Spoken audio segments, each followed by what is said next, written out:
Greetings, welcome back.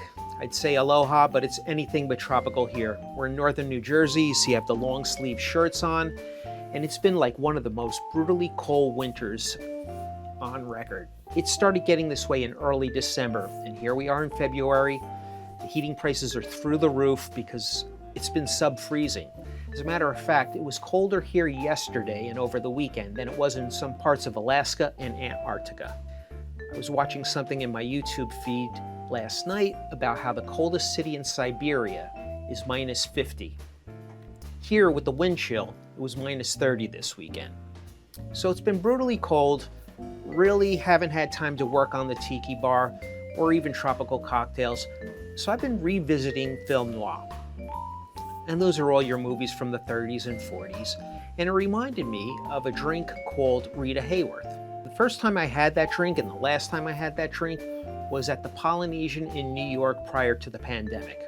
I never really got the tiki and the Rita Hayworth connection, but Captain Brian Miller created this drink for Death and Company, and he called it Gilda, which was the movie she was most famous for. I guess because she made a movie, Affair in Trinidad, and the margarita. Believe it or not, I go to some of these tiki bars and I overhear somebody at the next table saying, "I'll have a margarita." It fits the tropical theme, so today I want to make you a version of Gilda or Rita Hayworth or Rita's Rita. I call it Rita's Rita because I varied the ingredients just a little bit, but it was said that the margarita was named after her because that's her real name. Her parents were from Spain, and she spent some time in Mexico, and that was her favorite go-to drink. Now, going down this rabbit hole, I started to watch a lot of other film noir movies, and I came across this great book, and it features a lot of the cocktails that were in the movies that were forgotten a long time ago. I must have watched at least a dozen in the last 2 weeks, but there's a lot of cocktails. Cigarettes I don't care for too much. The cocktails, naturally I do. And so I'm going to put a whole bunch here. Obviously this isn't all of them because I haven't seen all the film noir movies that are out there. However, we have some other cocktails that I saw in film noir movies.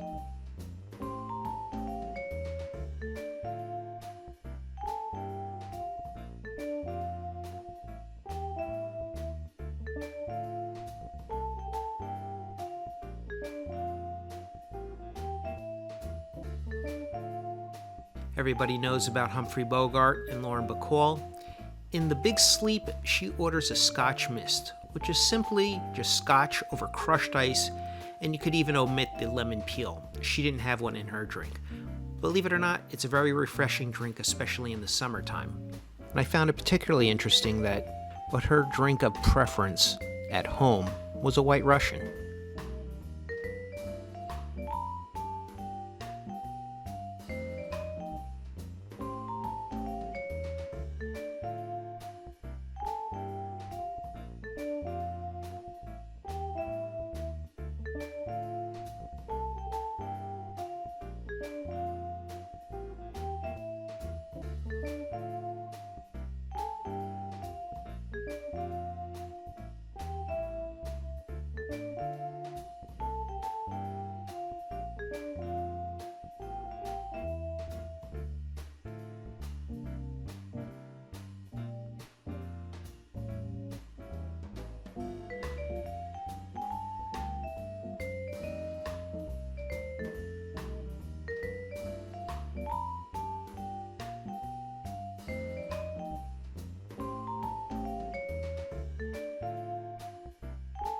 The next one was the infamous Ramos Gin Fizz. It's not that it's hard, it's just very labor intensive.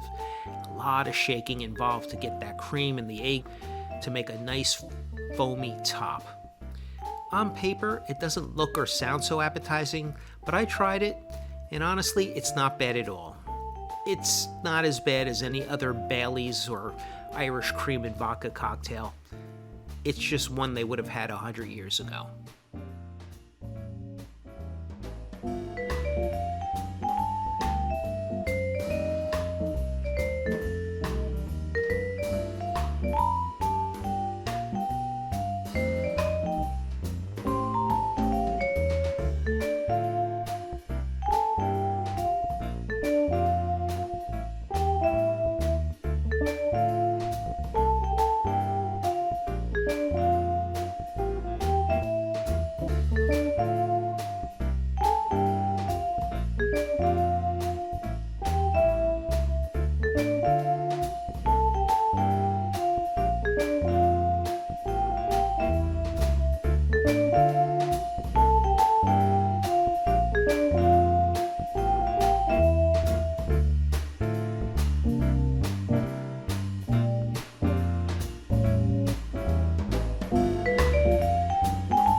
Till next time, mahalo, cheers, and we'll see you soon.